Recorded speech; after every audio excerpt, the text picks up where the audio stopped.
Magandang araw mga kapatid, advance holiday ride bike na naman tayo. April 7 ngayon, linggo. Alas 4 ng madaling araw, inagahan na po natin ang pagbibisikleta dahil sobrang init na po talaga ngayon at di natin kakayanin ng init sa araw. Imus Town proper.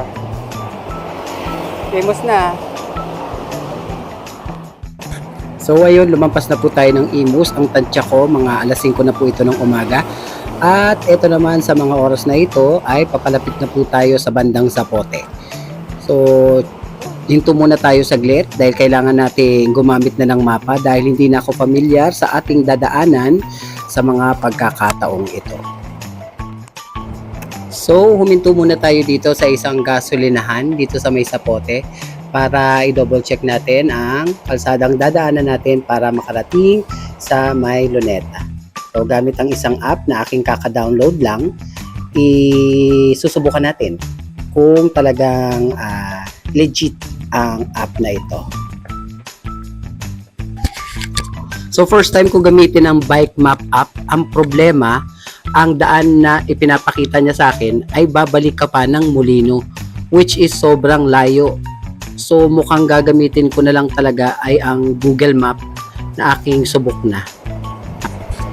Bali, first time ko lang makakarating sa Maynila gamit ang bisikleta, kaya talagang this is quite a challenge for me. Ilang araw ko na itong iniisip na kung kakayanin ko ba. May mga pagdududa kung itutuloy ko ba, pero syempre kung hindi mo susubukan, hindi mo malalaman. Kaya eto na, go na tayo rito. So gamit ang Google Map, pinadaan niya ako dito sa Las Piñas at papasok dito sa Barangay San Dionisio para gamitin ang service roads na katabi ng Cavitex. Wow! Cavitex, ayan o. Alright. So, mixed emotions ako sa mga pagkakataong ito dahil ang Cavitex ay nadadaanan ko lang gamit ang kotse at talagang iniisip ko dati kung paano ba nakakapasok sa daan na ito at di ko akalain na ito ang pagkakataon na aking madadaanan. At nakakatuwa dahil first time ko rin na narating ang lugar na kung tawagin ay Bulungan, na kung saan ay dito ang nagiging point of trade ng mga lamang dagat na atin pong kinakain sa Cavite. Wala, nasa na ako? Lagot! At doon sa Bulungan ay ang starting point ng ating dinaanan na overpass ba tawag nito para sa mga sasakyan. At nakarating din ako dito sa daanan na kung tawagin ng iba ay Riverside Road na kumukonekta simula doon sa Bulungan papunta sa Mall of Asia. So napanood ko na to sa Facebook at di ko akalain na madadaanan ko siya, which is talagang nakakamangha dahil eto pala rin ang magiging daan mo para makapasok ka doon sa may papuntang PITX. Amazing!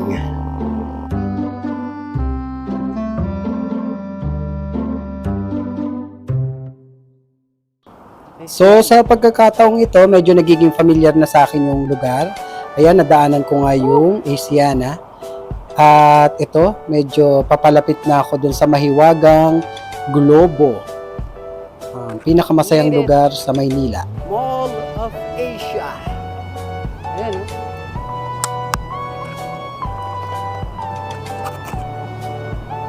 Sa puntong ito, medyo nararamdaman ko na ang tagumpay. Parang 1/4 na lang, malapit na ako dun sa aking patutunguhan. At eto nga, kung inyong makikita ang kahabaan ng Mall of Asia, nagsasagawa sila ng fun run. At ito naman ang papunta sa may Cultural Center of the Philippines. Wala masyadong tao. Bike haven din pala itong lugar na ito, no? Ang daming mga stores na pantindahan. Ito naman, sa bandang kaliwa, makikita po ninyo ang Rojas Boulevard. Ang swerte-swerte ko talaga dahil ang araw na to, kita nyo, amin na amin yung kalsada. Siguro dahil din sa fun run, sinarado ang kalsadang ito. Kaya ang sarap mag-bike. Safe na safe.